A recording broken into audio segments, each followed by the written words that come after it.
মাননীয় প্রধানমন্ত্রী, সম্মানিত সভাপতি ও উপস্থিত সুধীবৃন্দ, ইহার চেয়ে হতেম যদি অনেক কিছুই তো হতে ইচ্ছে করে, কিন্তু বাবার অত্যাচারে কি কোনো কিছু করার বা হওয়ার সত্যিই জো আছে? এই তো কদিন আগে বাসার সবাই মিলে নাটক দেখতে বসেছে।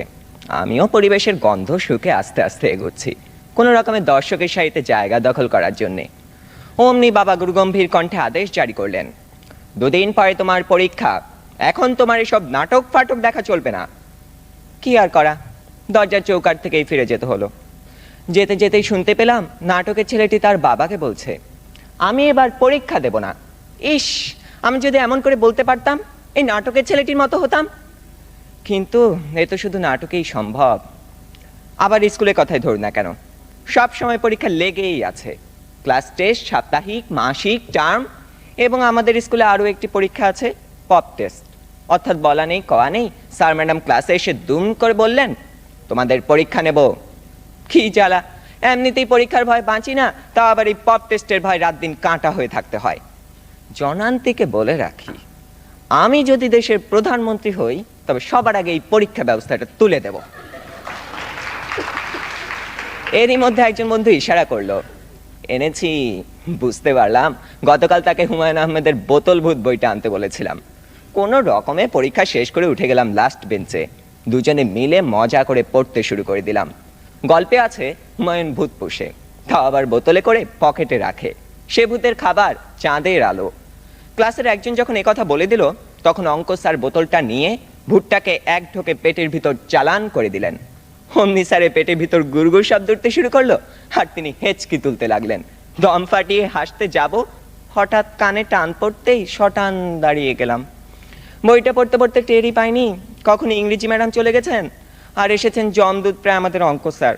বইটা নিয়ে গেলেন হেড স্যারকে জমা দেবেন বলে। তার মানে আরো এক দফা শাস্তি। আপনারাই বলুন, এত শাসনের মধ্যে স্বাধীনভাবে কোনো কিছু করারই উপায় নেই তো হওয়ার উপায় আছে? ধন্যবাদ সবাইকে। নাজমিল কবির, পরীক্ষা সম্পর্কে এত ভীতি কেন? এবং পরীক্ষা তুলে দেওয়ার জন্য প্রধানমন্ত্রী হতে চাচ্ছ, কিন্তু প্রধানমন্ত্রীর চেয়ারটা বড্ড উষ্ণ, বড্ড কণ্টকাকীর্ণ, ওখানে বসে থাকা খুব শক্ত। তো যাকে পরীক্ষাকে সহজ করে দিলে চলবে তো? আমরা নাই ওই চিন্তা করব। অটো GPA-5 স্পিকার, এটি আজকে শুধু আমার গল্প না, এটি আজকে আপনার দেশে এই সরকারের এই সিদ্ধান্তের কারণে 14 লাখ শিক্ষার্থীর প্রত্যেকটি শিক্ষার্থীর গল্প, যাদেরকে রাস্তায় গেলে ডাকা হয় এই অটো পাস, যাদেরকে আপনি অটো পাসের রেজাল্ট দেওয়ার পরে তারা তাদের আত্মীয় স্বজনকে ফোন দিয়ে জানানোর পরে আমি GPA-5 পেয়েছি, তুমি এই অটো পাসের GPA-5 এর রেজাল্ট জানাতে আবার ফোন দিয়েছো, এরকম একটি উত্তর শুনতে হয়। স্পিকার, ভিকারুন্নেসা নূন কলেজের শিক্ষার্থী সামিনা নূর বিডি নিউজ 24-কে জানিয়েছেন যে এই পরীক্ষাটি হয়ে গেলে হয়তো এই অটো পাসের তকমাটি থাকতো না, কিন্তু এখন সবাই বলবে, ও তুমি তো অটো পাস। স্পিকার, এরকম একটি মানসিক চাপের মধ্য দিয়ে যখন আপনি এই 14 লাখ শিক্ষার্থীকে সারা জীবনের জন্য ঠেলে দিচ্ছেন, সেই রকম একটা জায়গায় দাঁড়িয়ে কিভাবে আপনি বলতে পারেন যে আপনার শিক্ষা জীবনে বাংলাদেশ আরও এক ধাপ এগিয়ে গেছে? স্পিকার, আমরা গত পরিসংখ্যান থেকে দেখতে পাই যে গত বছর GPA-5 পেয়েছিল মাত্র 47,286 জন, কিন্তু এই বছর সেই GPA-5 এর সংখ্যা দাঁড়ায় 1,61,807 জন। স্পিকার, অর্থাৎ 1 লাখ শিক্ষার্থী, 1 লাখের অধিক শিক্ষার্থী বেশি GPA-5 পেয়েছে। অর্থাৎ আপনার বুঝতে হবে যে এই পদ্ধতিতে আপনি 1 লাখ শিক্ষার্থীকে হারে আপনি বেশি GPA-5 দিয়ে দিয়েছেন, যেটা আপনার মেধাবী শিক্ষার্থীদের প্রতি অন্যায়।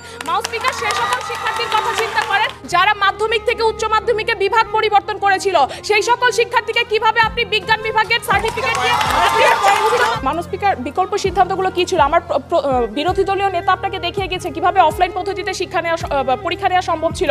স্পিকার, আমি আপনাকে এখন দেখাবো কিভাবে অনলাইন পদ্ধতিতেও পরীক্ষা নেওয়া সম্ভব ছিল। স্পিকার, আজকে সরকারি দল অনেক জোর গলায় দাবি করে 2021 সালের মধ্যে আমাদের ডিজিটাল বাংলাদেশ হয়ে যাওয়ার কথা। স্পিকার, তাহলে আজকে কোথায় ডিজিটাল বাংলাদেশে আমরা কেন অনলাইন পরীক্ষা নিতে পারছি না? আজকে সারা বিশ্বে আজকে সারা বিশ্বে জিআরই, আইএলটিএস, এডএক্সেল এর মতো পরীক্ষাগুলো মাউস স্পিকার হচ্ছে। এই পরীক্ষাগুলো স্বচ্ছতার সাথে সম্ভব হচ্ছে। বাংলাদেশের ভিতরে বিভিন্ন বিশ্ববিদ্যালয়, আইইউটি, এমআইএসটি এর মতো বিশ্ববিদ্যালয়গুলো তাদের সেমিস্টার ফাইনাল পরীক্ষাগুলো স্বচ্ছতার সাথে নিতে পারছে। মাউস স্পিকার, তাহলে কেন এইচএসসির মতো এত গুরুত্বপূর্ণ একটা শিক্ষা জীবনের পরীক্ষা আমরা কেন নিতে পারবো না অনলাইনের মাধ্যমে? আজকে বুঝতে হবে যে ইউএসএ পরীক্ষা নিচ্ছে না তার মানে তারা পরীক্ষা নেবেন এরকম না। তারা 1 বছর তাদের শিক্ষাবর্ষ পিছিয়েছে এবং নেদারল্যান্ড বা যারা পরীক্ষা নিয়েছে তাদেরকে যে আমাদেরকে ফলো করে আগাতে হবে বা সেই পদ্ধতিটাই আমাদের গ্রহণ করতে হবে। কেন আমাদের মন্ত্রণালয় এর চেয়ে ভালো পরিকল্পনা নিতে পারে না? এই 14 লাখের শিক্ষার্থীদের জন্য আরো ভালো পরিকল্পনা নিতে পারে না? মাউস স্পিকার, ইউজিসি আজকে আপনার 8,000 টাকা করে হচ্ছে 41,000 শিক্ষার্থীকে আপনার মোবাইল কেনার জন্য বিনা সুদে ঋণ দিচ্ছে মাউস স্পিকার। এই ঋণ দিয়ে গ্রামে গ্রামে আইসিটি সেন্টার রয়েছে মাউস স্পিকার। তাহলেও কেন আপনার অনলাইনে পরীক্ষা পদ্ধতি সম্পন্ন করা সম্ভব হয়নি? তাহলেও কেন আপনি এই পরীক্ষাটি, এইচএসসি পরীক্ষাটি এই বয়সে নিতে পারেননি? মাউস স্পিকার, তারা অনেক জোরে জোর গলায় বলে গিয়েছেন যে হচ্ছে কি আমাদের আজকে করোনা সংক্রমণ বাড়তো। মাউস স্পিকার, আজকে তারা শিক্ষার্থীদের সুরক্ষিত রাখতে পেরেছে। মাউস স্পিকার, তারা যদি একটু ভালোভাবে দেখতে পারে তাহলে তারা দেখবে যে আজকে আসলে কোনো শিক্ষার্থী ঘরে বসে নেই। মাউস স্পিকার, আপনি বেশি দূরে যেতে হবে না, আপনি নিউ মার্কেট এলাকায় যেয়ে দেখেন, আপনি সেখানে দাঁড়াতে পারবেন না মাউস স্পিকার। মাউস স্পিকার, আজকে আপনার বইমেলা সামনে মার্চ মাসে খুলবে, সেই বইমেলায় আজকে লক্ষ লক্ষ শিক্ষার্থী সেখানে আড্ডা দিবে মাউস স্পিকার। মাউস স্পিকার, আজকে বাংলাদেশ ক্রিকেট বোর্ড বিসিবি আজকে মার্চ মাস থেকে মাঠে খেলা দেখার জন্য দর্শক দিতে যাচ্ছে মাউস স্পিকার। সেই সকল জায়গায় আজকে করোনা সংক্রমণ আসে না। আমরা বিশ্বাস করি প্রত্যেকটি শিক্ষার্থীকে 2 ফিট করে শারীরিকভাবে দূরত্ব নির্ধারণ করে আমরা যদি তাদেরকে সঠিকভাবে শিক্ষা দিয়ে তাদেরকে ওইভাবে পরীক্ষা নিতে পারতাম, সেটি খুবই তাদের জন্য ভালো ফলাফল হতো। মাউস স্পিকার, এই 1 লাখ শিক্ষার্থী যারা অতিরিক্ত জিপিএ 5 পেয়েছে এদেরকে যখন আপনি ভার্সিটির ভর্তি পরীক্ষায় নিয়ে যাবেন, এই 1 লাখ শিক্ষার্থী মুখ থুবড়ে পড়বে। মাউস স্পিকার, একটু সময় চেয়ে নিচ্ছি। মাউস স্পিকার, সবচেয়ে গুরুত্বপূর্ণ বিষয় হচ্ছে আপনি যে এইরকম একটি গুরুত্বপূর্ণ পরীক্ষাটি নিচ্ছেন না, এ কারণে আজকে বাংলাদেশ তার শিক্ষা জীবনে 1টি বছর পিছিয়ে গেছে। সুতরাং আমরা বিশ্বাস করি এটি 1971 সালের যুদ্ধাবস্থা নয় যে আপনার একটি সিদ্ধান্তের দুর্বলতার কারণে এরকম একটি সিদ্ধান্ত নিতে হবে। ধন্যবাদ মাউস স্পিকার। আজকে